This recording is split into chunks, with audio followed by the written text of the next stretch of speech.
Good afternoon, Professor Gardner. I hope everything is fine in Massachusetts. Thank you very much for sharing your time with us. It's a real pleasure to have you at the CIVEL today.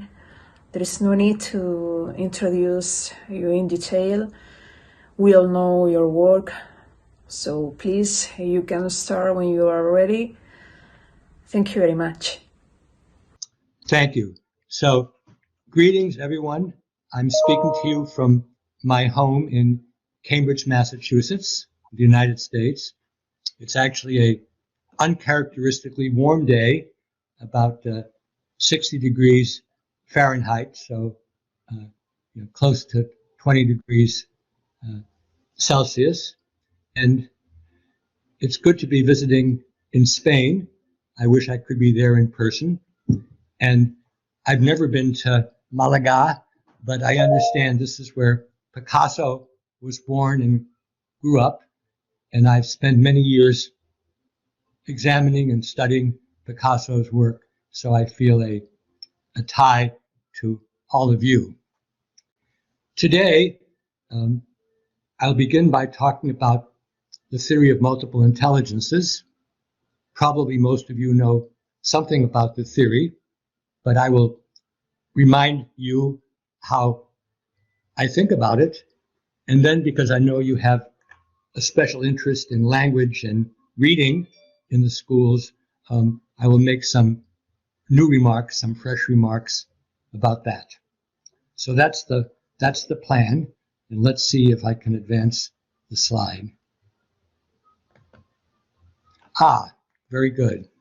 Now, this is the man who was responsible for testing of intelligence all over the world, Alfred Binet. Many of you will know his name. He lived in Paris a century ago, and he devised the first intelligence tests, the first IQ tests. And of course, they have been very successful all over the world. And I'm sure all of you have taken an IQ test, whether or not it had that name. And in an IQ test, you're asked to do things like verbal analogies. A is to B as C is to D. Of course, this example I'm looking at is in English, but I hope you have a Spanish version. Or you're asked a mathematical problem. And if you do well on tests of language and of mathematics, you will have a high IQ. And as long as you stay in school, you will think you're smart, because in school, being good with language and being good with logic makes your education much easier. The issue that I'm going to talk about is, what are the limits of having a single notion of intelligence? One thing that you can weigh on a scale or you can measure with a ruler. And the traditional view in the West, which is in Europe and the United States, probably Latin America, is there's a single intelligence. Psychologists call it G for general intelligence. It's highly heritable. That means that we know how much G your grandparents have and your parents, we can guess what your G is going to be, your IQ. And people who measure psychology, we call them psychometricians. You must have the same word, can tell you how smart you are using various measures. I mention Asia here because in Asia, China, Japan, Korea, there's a greater emphasis on how hard you work, how much effort you evince. There's a saying in Japan, fail with 5, pass with 4. That means if you are lazy and you sleep for 5 hours, you may fail, but if you sleep less and work harder, you'll pass. And of course, the Asian view is a better view because it means you can do something about your intelligence. If it's just built into your genetics, then you just have to give up.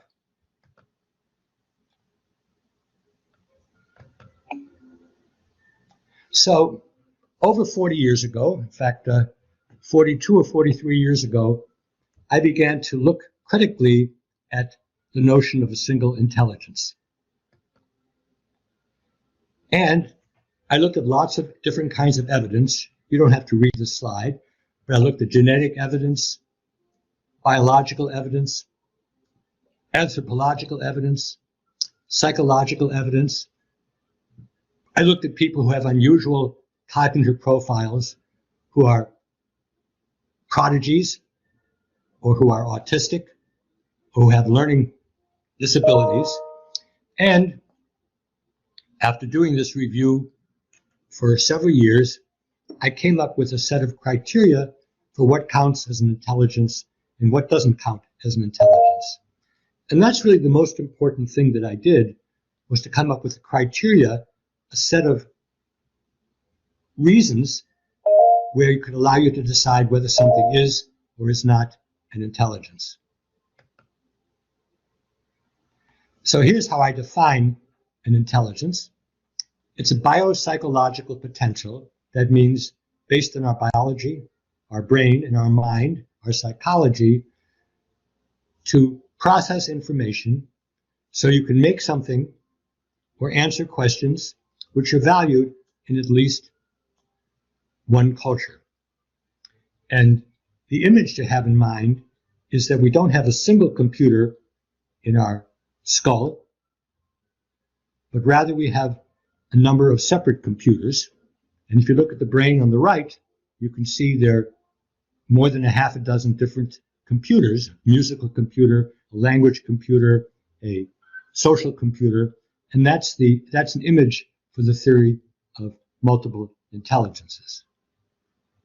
So in a book that came out many years ago, Frames of Mind, it's of course available in Spanish and many other languages, I laid out all the evidence for the different intelligences. And I'm going to run through them quickly because most of you will have encountered these ideas before. Linguistic intelligence is the intelligence of a poet or writer or lawyer, somebody who has to be very good with language. That's a famous Chinese poet from the Sung dynasty. Second intelligence is logical mathematical. It's what mathematicians, logicians, computer scientists have. And as I said earlier, linguistic and logical intelligence are what the IQ test tests. And so if you do well with language, you do well with logic, you're going to be okay in school as long as you don't, if you're not too lazy. But I think there are at least 5, 6, 7, 8 other intelligences, and I wrote about that in my book. Musical intelligence, the capacity to create, conduct, sing, understand what happens in music. Spatial intelligence, the intelligence of the chess player, the architect, the neurosurgeon. And when I write about Picasso, I think of him as somebody who had enormous spatial intelligence. Fifth intelligence is bodily kinesthetic. It's the intelligence of an athlete, a dancer, a mechanic. Somebody uses the whole body or parts of the body to solve problems or to make things.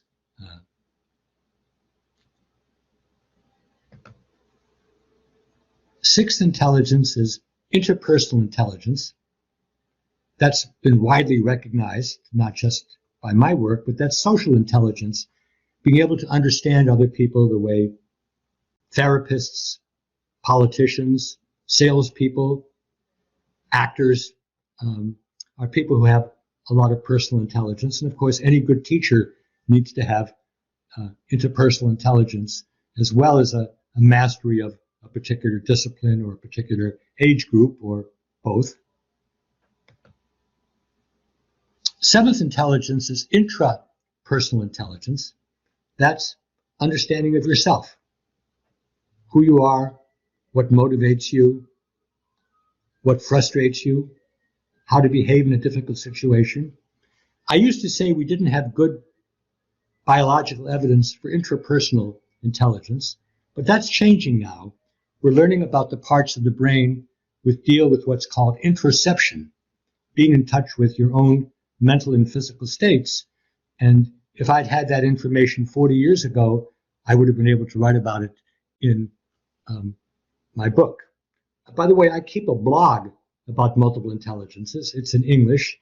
It's called Multiple Intelligences Oasis, one word, multipleintelligencesoasis.org. And in that blog, I talk about new discoveries, like the discovery of interoceptive intelligence, which adds to the theory which was initially identified and introduced many years ago. An eighth intelligence is the naturalist intelligence, the intelligence which allows people to make distinctions in nature between one plant and another, one animal and another, one mountain range or rock and another.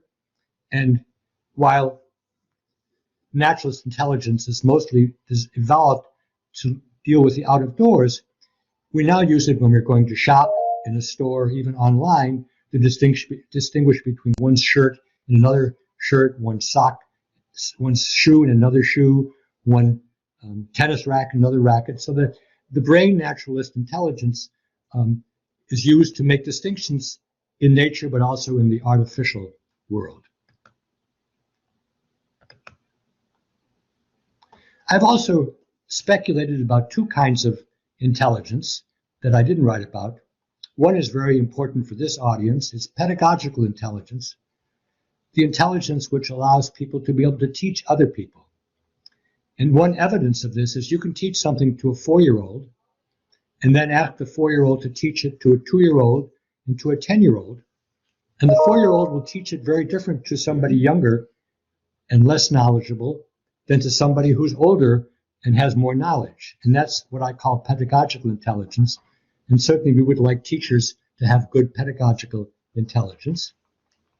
Existential intelligence, which a lot of people have been interested in, is the intelligence of big questions. The intelligence which helps human beings say, what is life? What is death? What's going to happen to us? We're all living through a time of a pandemic, as you know, and this makes many people raise big questions. Why this pandemic? Why is it hurting us? Can we cure it? Is this God speaking? Is this the devil speaking? Is this our own misbehavior speaking? People who don't wear masks, who don't get shot, and so on. Those are existential questions. But I don't anymore do the research that's necessary to establish a new intelligence. So I leave this for students and other people to think about evidence for pedagogical, existential, and other kinds of intelligence. So that's the theory. And again, it's probably familiar to most of you. But now I'm going to talk about some new ideas. First of all, what makes us human beings, we're the species that has these 7, 8, 9, 10 intelligences. A songbird might have musical intelligence that we don't have. A rat might have spatial intelligence, or a bird that we don't have. But we have linguistic and logical, mathematical and bodily, kinesthetic and existential and so on. So that's what defines us as a species. And later when we talk about artificial intelligence, we can ask, do computer-based algorithms also have these different kinds of intelligences? The second scientific claim is that no two people, not even identical twins, who have exactly the same genes, have the same profile of intelligences. Because even though your genetic basis is certainly important for your intelligences, your experiences, even in the womb, even in utero, even before you're born, are not identical. In fact, identical twins are often struggling with one another in utero, and that makes their mind quite different even before they're born. So no two people have exactly the same profile of intelligences, though obviously identical twins are more similar to one another than fraternal twins or than siblings who are not from the same genome. So now I'm getting close to the heart of this audience, is what are the educational claims of multiple intelligences theory? And the first thing to say is this was developed as a psychological theory and a neurobiological theory. It wasn't developed as an educational theory. But, as you know, in many, many parts of the world, including the Hispanic world, many educators became extremely interested in how MI ideas can be used in school or in education more generally, including online education. And I think there are two principal educational implications of the theory. The first one is individualization or individuation. And what that means is, especially now in the 21st century with remote learning, with computers, with smartphones and so on, it's possible to individualize teaching. We don't have to teach everybody in the same way. Clearly, not everybody learns the same way. I learn differently from my wife and my children and my grandchildren because, we're different human beings. And we don't even have to assess people in the same way. I might assess your reading ability one way and somebody else's reading ability in another way, either because you read differently or because you're using reading for different purposes. For example, I read very fast, but often superficially, because I'm trying to get information differently from somebody who's reading very carefully because they're going to be examined on it, or because it's important for their finances or important for their work. But one implication of MI theory is we can teach much more individualized. But that's a 21st century possibility. It wasn't possible centuries earlier. The second idea would have been possible in Plato's time, in Aristotle's time, in Don Quixote's time, if you will, and that is we can pluralize. And pluralize means once we decide something that is important, we can teach it in many different ways. I've written about how do you teach about opera using the Marriage of Figaro. How do you teach about history using the Holocaust of the Second World War? How do you teach about biology using Darwin's theory of evolution? And any important topic can be taught about in many ways. It can be taught about through language, through mathematics, through stories, through pictures and movies, through dance and acting out scenarios and building things, through dialogue with other people, through joking. You can add to the list. And so multiple intelligences says, if it's important, if it's worth teaching, don't teach it in one way, teach it in lots of different ways. And then you will reach more students because some students learn better from stories and some from jokes and some from movies and some from acting things out and from drama and so on. But also, and importantly, you show what it means to really understand something. Because if a person really understands something, whether they're 10 or 80, they can think about it in more than one way. And I remember when I was a student and the teacher was explaining something and I or a student said, can you explain it in another way? If the teacher couldn't do that, that shows the teacher didn't really understand. And one of the most important things we can do in teacher education is take ideas like the ones I mentioned, historical events, biological phenomena, works of art, and teach about it in many different ways. Think about Guernica, arguably the most famous painting of the 20th century. There's history there, there's drama, there's emotion, there's use of black and white and gray, there's a sense of pathos, there's a sense of clash, there's a sense of what it means to be Spanish, what it means to have bulls. There's so many things you can teach about. And so if you only teach about Guernica in one way, you're really missing the point. So now, because I understand that many of you are interested in language and reading, I want to take a closer look at linguistic intelligence. Because language isn't just one thing. You all know that very, very well. There's spoken language, what I'm using now. And of course, spoken language has existed for many thousands of years. We don't know whether it was 10,000 or 50,000, but certainly human beings or Homo sapiens have been speaking for many, many years. Written language is very new. Written language didn't exist 5,000 years ago.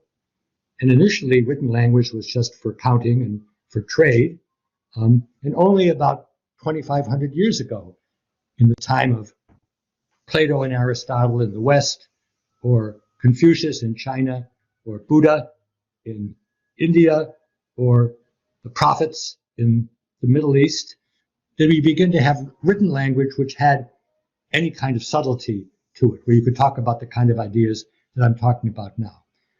10,000 years ago, there's no way you could have written this down, and there's no way you could really talk about it, because if you can't write it down, you can't really discuss it. Human memory is too flawed.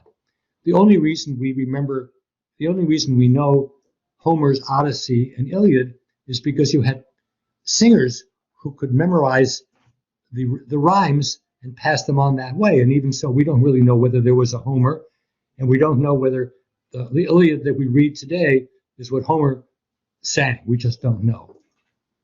So then there's sign language. Sign language is very new. I could have added here pigeons. Pigeons are languages which develop at the interface. Let's say if you are on the border between Spain and Portugal, you might invent a pigeon which is somewhere in between Spanish and Portuguese. And of course, that can happen in any two societies.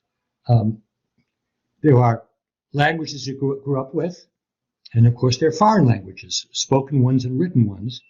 And as many of you know, until 10 or 12, children pick up a foreign language about as easy as they pick up a native language. But as you get older, it's very hard to pick up the accent, and usually you have to study it. And having a teacher or a Berlitz coach to help you is very important. And at my age, which is older probably than any of you, it would be very, very difficult for me to learn a new language. But my grandchildren could learn a new language easily, and they probably should. And then there are all kinds of codes. When I was growing up, we talked about Morse code, which was telegraph code. That's 150 years old or so. But of course now, coding, C-O-D-I-N-G in English, coding is something we want every child to learn, every adult. And there are many, many different kinds of computer codes. Some of them are very much like natural language. Some of them are very complicated. Some of them, everything is a 1 or a 0. And those are all forms of linguistic intelligence, though if they're used for singing and music, they involve musical intelligence. If they're used for logical operations in mathematics, they involve mathematical intelligence. If it's a dance code, and there are various kinds of dance notations, of course, they're used with bodily kinesthetic intelligence. So these different forms of language either serve the communication purpose that I just described, or they're used for all kinds of events, music, dance, drama, and the like. So, why is written language difficult?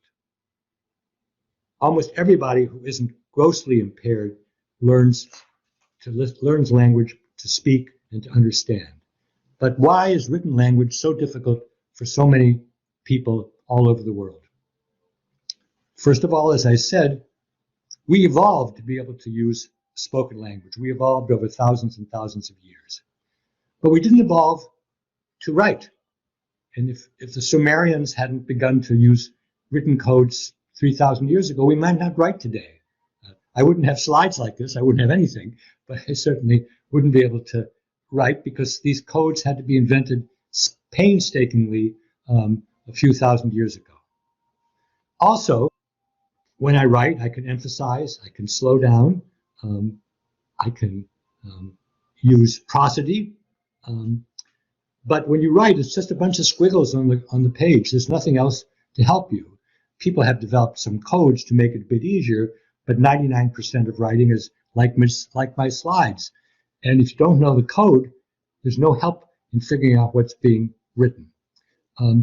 Writing can be very compact, meaning you can say a lot in a few words. That's what poetry is, or songs, is you have just a few words and you convey a lot of different information, but you don't have tone of voice to help you. So It's got to be written just with these kind of lines the way I have. And this is what we all deal with as educators. Students differ enormously from one another in the speed and accuracy with which they master written language. Some kids, I was lucky as one of them, learned to read with no problem at all. And they write also. I was writing a newspaper when I was 7 or 8 years old, and nobody else told me to do it. It was very natural. I have 4 children and 5 grandchildren, and each of them has a wonderful profile of intelligences, but they differ enormously with the speed and the accuracy with which they learned to deal with written language. Also, you know, the word for problems with written language is dyslexia. If you have dyslexia, if you have trouble reading written material, it doesn't predict whether you'll have problems with music, whether you have problems dealing with other people. It doesn't even deal with whether you'll be good in mathematics. There are lots of mathematicians who are not at all good with language. There are lots of people who are very good with language who can't do mathematics at all. So as teachers, we need not only to think about the different uses of language, but also not to confuse a person's problems with language or their skill, their facility with language, with how well they'll do with other forms of intelligence. Before I was born, the notion of dyslexia didn't even exist. People didn't learn how to read.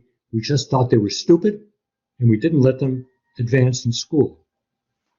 I had a daughter who was doing very well in school through 4th grade, through the age of 9 or 10. But then the teacher said, you know, I don't think your daughter Kareth is reading. She said, figuring out what's going on from other clues. We took her to the leading dyslexia expert at Harvard, a woman named Jean Chall. Those of you who read English writings about language will know Jean Chall's name. And she said this, she said, your daughter is frankly dyslexic. She got help for 2 years, and now she's a dean at a major school, and she does reading and writing all the time. And every one of my children had a different profile in learning language, and I think it's going to be the same for my grandchildren too. And it's very good that we recognize that dyslexia has nothing to do with stupidity. It just has to do with problems with making sense of squiggles on a paper. And the more we can circumvent, get around those particular squiggles, the brighter most young people will appear. So, I've talked about multiple intelligences theory, probably familiar to you, and I've talked to you about the different kinds of languages and the skills they need. So, it's a fair question for you to ask as we get to the end of the talk. Can multiple intelligence theory help you with language? My answer is, it's not a panacea. Probably the same word in Spanish. A panacea is a miracle drug that you say, oh, multiple intelligences, no problems with language anymore. But I think many of the concepts and ideas that I've spoken about today can be helpful to people who are teaching language. First of all, multiple intelligences says you can present information in many different ways, in many different codes, in many different colors. You can test in many different ways. In English, we have something called UDI, Universal Design in Learning. There's a lot of information available in English, and I'm sure in Spanish as well. And this shows how you can test somebody's knowledge of history or of biology or physics or mathematics in lots of different ways. Third of all, you can use prosthetics and scaffolding. That means you take any concept you're trying to convey. There are different ways of introducing students to those concepts, and there are different ways of scaffolding. Scaffolding means taking you from a limited understanding to somewhat better understanding to quite full understanding. And most of you will know that this is done more and more now in all areas of education. People will take a concept, let's say the concept of democracy, something that's being spoken about every day in the United States, and I imagine in Europe as well. How do you give somebody an intuition of what democracy is? How do you give them a legal definition? How do you help them understand what it means for a society to be democratic? What it means for Spain to have gone beyond the Franco regime and gone beyond royalty, which made decisions about everything. Yeah, that's the way you get into understanding what democracy is. Then, as I said, if you're trying to deal with something and the language is a problem, find content and find ways of presentation which don't depend that much on language. Obviously, democracy helps if you have language, but you could study bees and ants and how they communicate and how they get tasks done, and that would be a way of understanding government. Maybe the queen bee is a monarch. Maybe the flies are an anarchy. I'm just making this up. But you don't have to always use language to explain something like forms of government. And, as I said earlier, we're not lucky about everything. We're not lucky to live in an era of pandemic. I would say we're not lucky to live in an era where democracy is under attack in many, many parts of the world. But we do live in an era, a virtual digital era, where it's much more easy to individualize. Every one of my children and grandchildren could learn in a different way. And there are many, many more ways to present ideas online than there would be with simply a single teacher standing in front of a class of 30 or 60 people. So the last slide is for another day, meaning I'm speaking for half an hour and then answering some questions, but maybe if we meet 5 years from now, we could talk about, are there new kinds of symbols other than alphabets or Chinese characters, Japanese characters, which people will use? What's going to happen to books? Physical books are already on decline. Now most of us will read on an electronic device, but many students don't read books anymore, and we need to understand whether there are going to be other kinds of formats for presenting information besides books. Maybe linguistic intelligence, which was so important in school in the 19th and early 20th century, will become less important, and logical mathematical intelligence, coding, algorithms, and so on, may be more important for school. Certainly in the United States now, science is emphasized much more. Humanities, what we call liberal arts, is much less emphasized. I don't like this, but it's simply a fact. Everybody now thinks about this. Professionals are people who do things which couldn't traditionally have been done by robots or by artificial intelligence. But who knows how much of medicine, how much of law, how much of teaching, how much of accounting, how much of research will be done in the future by machines or by algorithms rather than by human beings. And as the writer Yuval Harari, many of you will know his name, a great synthesizer, talks about, maybe the era of Homo sapiens, wise man and stupid, because wise human beings are stupid as well as wise, maybe that will come to the end, and there'll be new kinds of species, maybe an amalgam between human beings and other forms of artificial and physical life. As I say, that's for another day. I've already taken my allotted time, but here in English are some places where you can look for more information, including the website multipleintelligencesoasis.org. Actually, we're going to have the Good Project website translated into Spanish soon, so that will be available. And I've agreed to take some questions now. So if the technology works, I will turn the microphone back to my colleagues in Malaga. Thank you very much. Some questions I'm going to see. Natalia asks, how have MI changed in the last years? Well, the basic theory has not changed. As I mentioned, I have speculated about two intelligences: existential, the intelligence of a big question, and pedagogical, the intelligence of teaching. And I think those are worth more investigation, but not by me. I just don't have the time and resources to do that. But as I mentioned, I have this website, Oasis. Currently, it's just in English. But there I write about multiple intelligences all the time.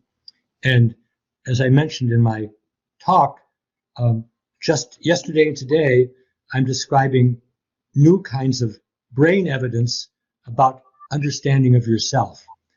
What kind of messages we have in the brain insula, in the brain stem, and in communication among different parts of the brain, which allow us to think about ourselves. When I wrote my book 40 years ago, that would have been impossible. But brain research continues, and I monitor it. And as I mentioned at the end of the talk, as computers get to do things which we can't do, maybe there'll be a whole theory of the intelligence of computers. But that's for the future. Elena, I'm asking which one, which person are you talking about? I cannot see right now the question. We have several. Elena? Jimmy? Do you have any recommendation from the list? That's what I'm saying. What person? Because you said the last, but the last one, I cannot see it. Well, maybe we can... Say that again, please. Well, okay, one of the questions that we got before the chat through email was, in the context of your 5 minds for the future, intelligence, what qualities should be in a good teacher? And this question is prepared because in Spain and other countries, there is this stereotype of teachers being lazy people. You mentioned Franco, for example. Since the Francoist regime, teachers are connected with lazy people and with a job that is not very prestigious. So what qualities, according to your book or to your 5 minds for the future intelligence, should be in a good teacher, please? Sure. I have to say, I'm amazed that something from roughly 1930 through 1960 would still be on the minds of people in Spain. We have a joke that in America, people have no memory for history. In Europe, people have too much memory for history. But it is true that prejudices can last. And I have, with my colleagues, the definition of what a good teacher is. A good teacher has 3 qualities: excellence, engagement, and ethics. Excellent means the teacher knows the material. Nobody wants their child to be taught by someone who doesn't know the subject, whether it's mathematics or history or painting. Second of all, engaged. And this may be the heart of the question that Pedro just gave. Teachers have to want to go to work. They have to feel that they are appreciated, and in turn that they can give their best.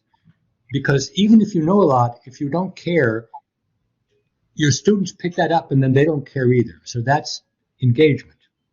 But even if you know your material, you're excellent, and you're engaged, engagé in French, you also have to be ethical. Ethical means every professional runs into difficult issues. That doesn't mean you know what the right answer is, but you need to struggle with it and figure out what's the best thing to do. So let's say you're a teacher, you have 30 students in your class, and 2 children need a lot of attention. One child has been abused, another one just cannot follow what's going on in class. How much time should you spend with those 2 students as opposed to the other 28 students? There's no right answer. That's an ethical answer. But the more you discuss it with other teachers, with parents, with your principal, maybe with the student themselves, the more you can come up with an answer which is ethical. So good teachers know what they're teaching, care about it, and try to do the right thing. And I would think that any teacher today who exhibits those properties in school of excellence, engagement, and ethics will be appreciated, though I have to admit that in the United States today, because of the pandemic, it's much harder to teach than it was 2 years ago.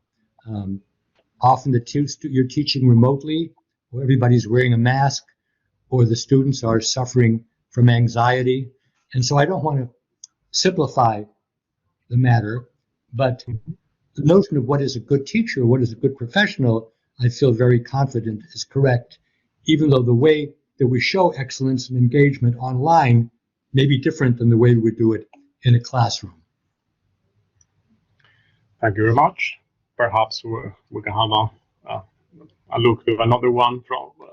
Actually, they are not my questions, but they are questions collected through the chat and through the email. So perhaps we can ask if, in the context of multiple intelligence, there is any difference, like big in the terms of intelligence, talents, ability, capability, and so on. Yeah. Or maybe it's a very difficult question. Well, but these are questions about terminology. Exactly. And you can only discuss them if you define your terms. That's what Voltaire said 250 years ago. But it seems to me that when we talk about somebody who's talented or gifted, we mean somebody who learns in an intelligence area more quickly. So you teach 10 people how to play the violin. A person is talented if that child can learn more quickly than the other children. A prodigy, which is a high degree of talent, is somebody who, as a child, can be like an adult. And there are going to be a few people. Yehudi Menuhin was a famous violinist who was a prodigy. Picasso was a prodigy in painting. He was painting better than his father when he was 10 years old. So a prodigy is someone who's like an adult when they're just a child. But that's different from being creative. Creative means doing something new. And you can be highly competent, highly gifted, but just do what other people do more quickly. So creative is somebody who does something that hasn't been done before. And I save the word genius for very few people.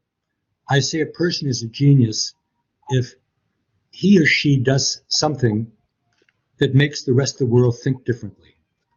So we'll use Picasso and his partner Braque. They exploded representational art and moved into Cubism, which led to abstract art and so on. So they were geniuses. And the same thing with Cervantes. After he wrote Don Quixote, people wrote differently. Or Borges, who invented a whole world of imagination and of pathos. So genius is you should use very sparingly. Creative is someone who does new things which other people value, and it's fine to be a prodigy, but it just means you get to be old more quickly. It doesn't mean that anybody will pay much attention to what you're doing. All right, thank you very much. Maybe given that the president would like to ask you something, I'm going to translate her question. So Elena Jiménez, our president, believes that educational centers should be a key place together with the homes of people in order to awaken their best version to find their place in the world. So the question is, according to your multiple intelligence ideas and so on, what are the aims of the educational centers today, for example? Is it only the educational centers where intelligence should be focused on, or also families, homes, and so on? Yeah. No, when we communicated about this earlier, by education center, you basically mean school. Yeah. What is the place of school? Well, certainly, if schools were destroyed, the differences among human beings would be much greater, and their ability to work together would be much less. Because I talked about individualizing education. In the olden days, there was somebody who got a great deal of individualized education, and that was the very rich, because the very rich could afford to hire a tutor. I mean, the father of Alexander the Great hired Aristotle as a tutor. And so if we don't have schools, then we just explode the differences between social class and people with financial means and those who don't. But even if we have a less hierarchical society, schools are the places where we learn to deal and hopefully get along with somebody who isn't related to us and doesn't live on the same block. And certainly the United States may have a different color skin and come from a different background. And if we got rid of schools, it would be a disaster for any effort to build a democratic society. It's very difficult, even if you have schools, as again, the United States is illustrating every day. But, in societies which work well, the schools work well. In the United States, we admire Finland, Sweden, Denmark,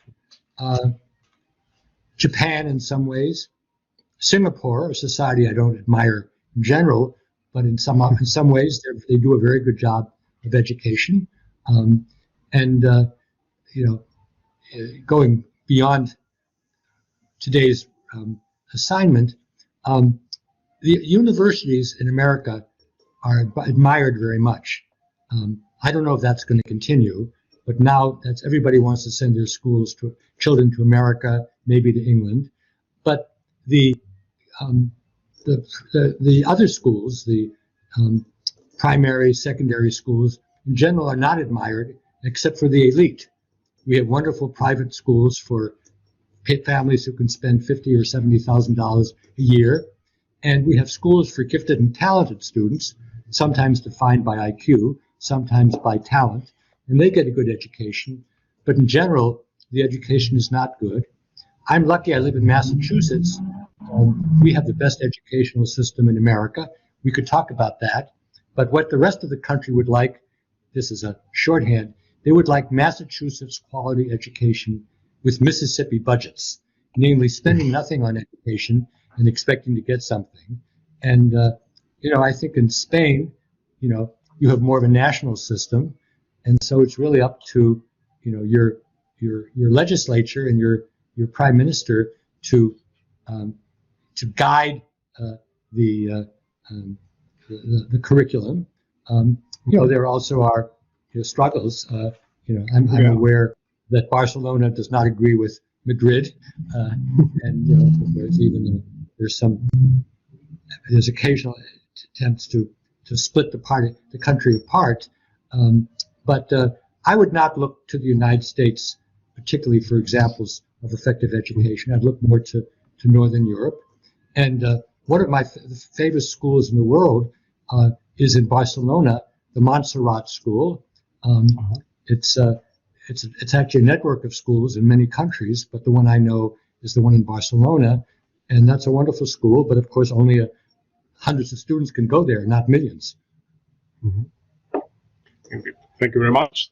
Do you have a little bit more time, Professor Gardner? Do you have time for one or two more questions? Okay. Yes. Jose Manuel Requena would like to ask you, how do you think new technologies can affect written language learning. And maybe it's connected to the dyslexia or, or young people using devices and so on. But the question is that how do you think new technologies can affect written language learning? That's a good question. I'm not an expert on it. I have no doubt that technologies can improve the early acquisition of language, meaning, I mean reading. I don't mean younger, but when we are teaching children in America, 5, 6, 7, having devices which can hear you, which can provide clues, basically you have an individual tutor. So there's no question that for picking up the basics of language, technology is enormous help. But when I talked about the death of the book, students now read quickly, superficially. They jump from one thing to another.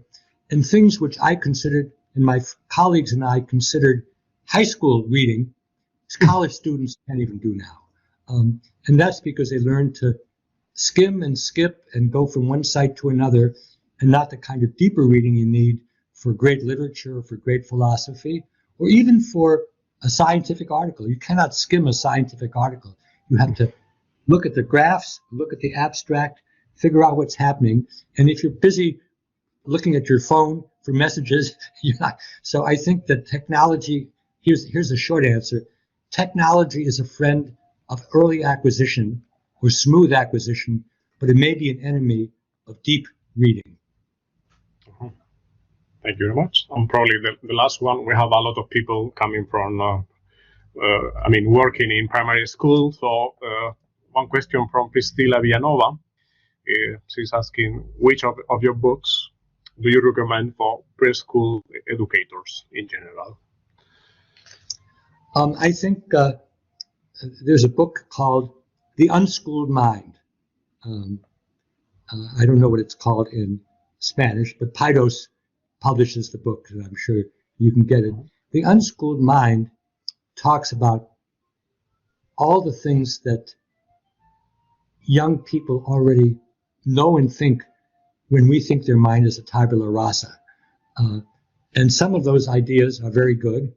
Some of them make no sense at all, but the children have. But unless you understand, for example, that a child thinks that when you pour something into a tall beaker, it has more content than if you put it in a flat beaker, unless you understand that, you can be talking right by children. So I would say 2 books, really. The Unschooled Mind and then The Disciplined Mind, because they fit together. The Unschooled Mind is what you start with before you go to school, and the Disciplined Mind is what we're trying to achieve in school. And of course, even preschool teachers are school teachers, and so to the extent they want to help children get into a more scholastic frame of mind, knowing how to school the mind, how to discipline it is important. And maybe 5 years from now, there'll be a collection of my papers on education, and then you'll just be able to look at one thing. You won't have to look at more than one book. So I need to go on to my next meeting, but I hope that this was understandable, and thanks to my colleagues, Pedro and Elena and Maria for helping to do it more smoothly. Thank you very much, Professor Gardner. It has been a pleasure. I believe, in the chat, people are definitely extremely happy. So we look forward to for your new publications and so on. Adiós, hasta la vista. Muchísimas gracias, profesor. Thank you very much, Howard. Muchas gracias, Pedro. Gracias a todos y a todas las personas que habéis participado, os habéis inscrito. Hemos superado las 1000 inscripciones en el Congreso. Como habéis podido ver en el panel de control, salen el número de inscritos. A partir de ahora se abren los foros para que participemos, intercambiamos nuestros puntos de vista, nuestras inquietudes, interactuemos respondiendo unos a otros con la información que estimemos oportuna. Por supuesto, preguntarle a los ponentes, ya que durante estos días responderán a todas las preguntas que se vayan formulando en los foros. Y el vídeo que se ha grabado sobre la ponencia del señor Gardner, la conferencia invitada del señor Gardner, estará disponible traducida, puesto que muchos nos habéis comentado que no domináis el idioma inglés y os ha resultado pues complicado seguirlo. Algunos incluso ya habían indicado que esperarían a la traducción del vídeo. El vídeo se subirá en la plataforma y os avisaremos cuando esté el vídeo con la traducción al español y podáis seguirlo. Reitero mi gratitud, la gratitud de todo el equipo. Nos vemos en el próximo CIVEL, en la edición 2022, que será en la Universidad de Cádiz. Muchísimas gracias.